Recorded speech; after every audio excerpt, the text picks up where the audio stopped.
بسم الله الرحمن الرحيم. الحمد لله رب العالمين، والصلاة والسلام على أشرف الأنبياء والمرسلين وعلى آله وصحبه أجمعين. وبعد مستمعي الكرام، السلام عليكم ورحمة الله وبركاته. إن شاء الله ዛሬም እንደተለመደው በአላህ ፈቃድ ሱረቱ ሸምስ ላይ በመነሳት የቁርአን ተፍሲር ማብራሪያን እንቀጥላለን።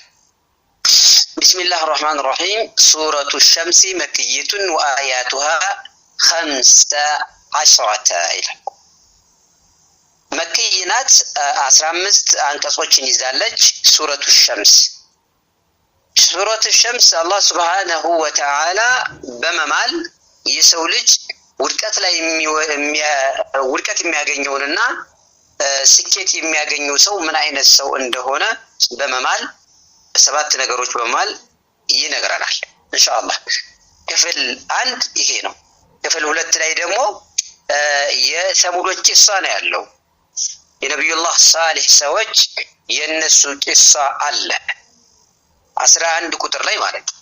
እንግዲህ ለማዳመጥ እንዲመች ቂሳው አስቀድሞ መቀሰስ አለበት ከተባለ ቂሳው ምንድነው የሚለው ሰሙዶች ነብዩላህ ሳሊህ ሰዎቻቸውን ዳዕዋ በማድረግ ብዙ ጊዜ ለምነዋቸዋል። ግን እነሱ ምንድነው ያሉት? እውነት ነብይ ከሆንክ እስቲ ግመል፣ ያው አረቦች ግመልን ይወዳሉ። ከግመልም እርጉዝ የሆነችን 9ኛዋ የገባ ወይም 10ኛ የገባችን ግመል በጣም ይወዳሉ። እሷን አምጣልን እስኪ የሚወዷትን ንብረት እሷ ትንጣ አሉ። 9ኛዋ የገባች ግመል በጣም ይወዳሉ። ሁለት ነገር አላትና ልጅ አለ፣ ወተት አለ። እንዲህ አይነቷን የምንወዳትን ግመል እዚህ ከጋራ እስኪ ትውጣልህ የወረተኛ ነብይ ተወንክ ተባሉ።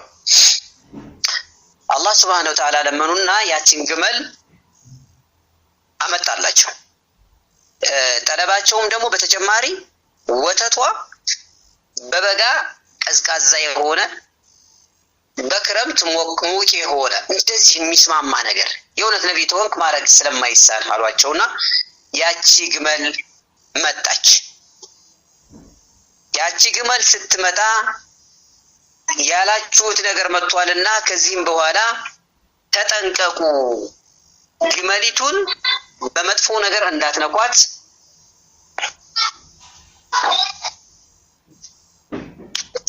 የሷም ውሃ አንድ ቀን ለሷ አንድ ቀን ለእናንተ ነው።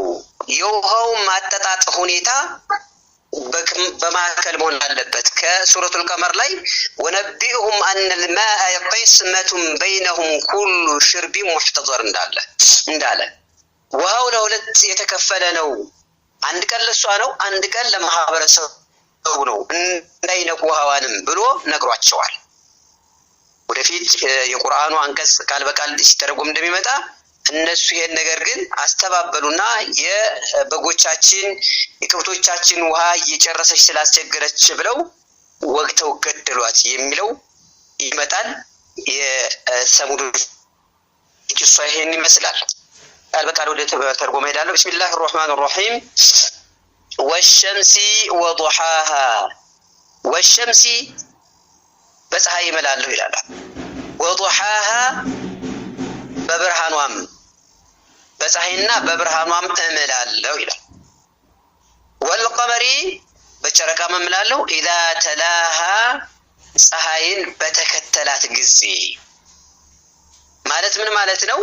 ጨረቃው ፀሐይን ተከትሎ የሚወጣበት ቀን 14ኛው 15ኛው 16ኛው ነው ለይለተል በድር የሚባለው። በዚያን ሰዓት ጨረቃው ሙሉ በሚሆን ሰዓት ወደው ፀሐይ እንደገባች የሚወጣበት ሰዓት ነው ማለት ነው። በዚህ ሰዓት በሆነችበት ጊዜ እምላለው ይላል አላህ። ወንሃሪ በቀኑ እምላለው اذا جلاها ለሊቱን በገለጠ ጊዜ والليل በለሊቱ እምላለው اذا يغشاها ለሊቱ ፍጡራንን በሸፈነ ጊዜ والسماء በሰማይ እምላለው وما بناها በገነባትም እዚህ ላይ ለሁለት ነው ተተረጎመው بمعنى من ተብላ ተተረጎማለች بمعنى الذي يعني والسماء በሰማይ ይምላሉ አለ وما بناها በገንባዋ በአላህ ማለት ነው በራሱ ወይም والذي بناها በዚያ በገነባት አምላክም ይምላሉ ወይም ማ መስደሪያ ናት ይልና وما بناها وبنائها በግንባታዋም በሰማይም በግንባታዋም እምላለው ማለት ነው والارض በምድር እምላለው وما طحاها ይሄም እንደዚያው ማው وما طحاها በዘረጋት በአላህ ومن طحاها እንደማለት ነው ወይም በዝርጋታዋ በራሱ በዝርጋታው በስራው እምላለው ማለት ነው ወነፍስን በነፍስም እምላለው وما سواها ባስተካከላትም እስላማዊ ባህሪን እስላማዊ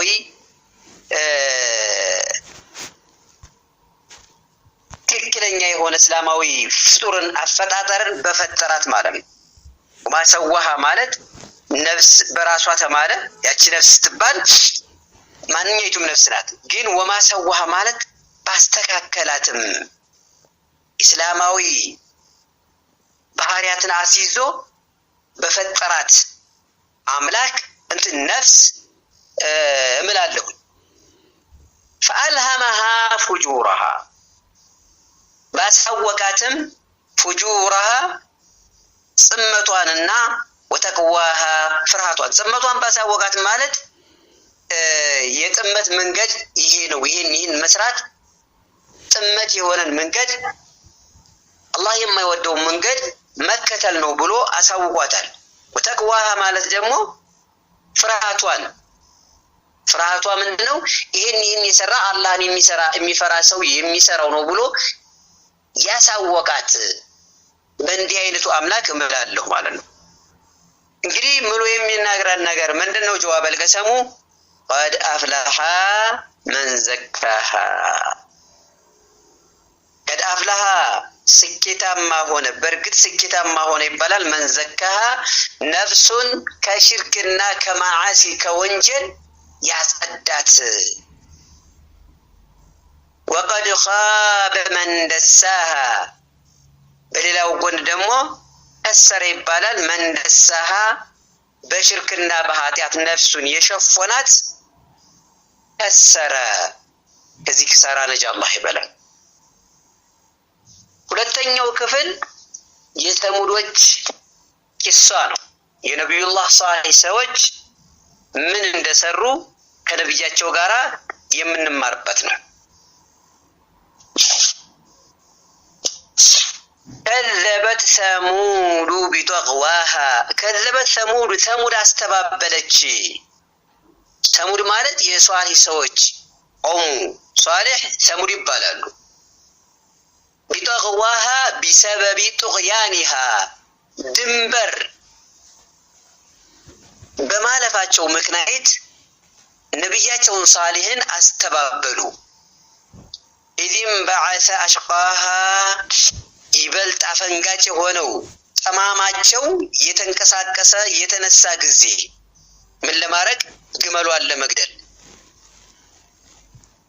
ማን ነው እሱ ይበልጥ አፈንጋጭና ጠማማ የሆነው የሚባለው ቁዳር ኢብኑ ሳለፍ ይባላል እሱ ነው ሁላቸውንም ወክሎ ተነስቶ በመውጋት የገደላት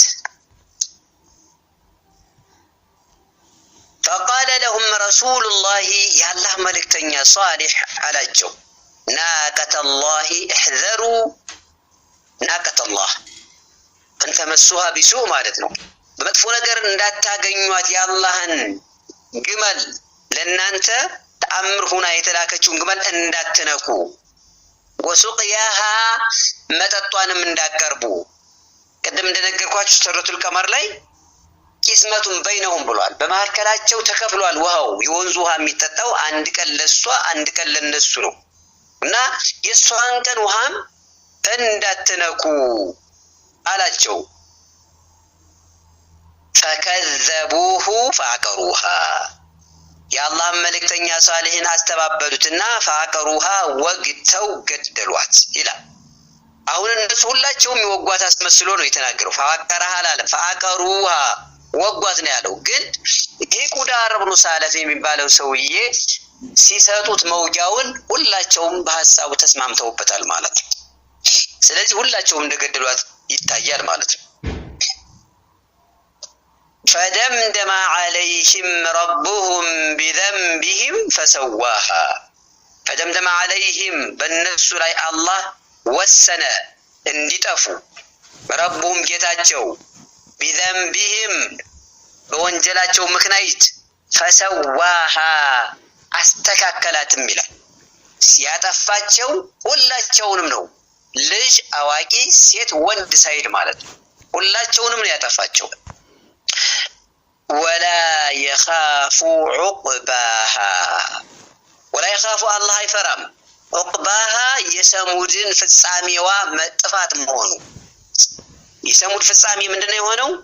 መጥፋት ነው። በጨረሻቸው ጥፋት መጥፋት መሆኑ አላህን ቅንጣት አያሰጋውም።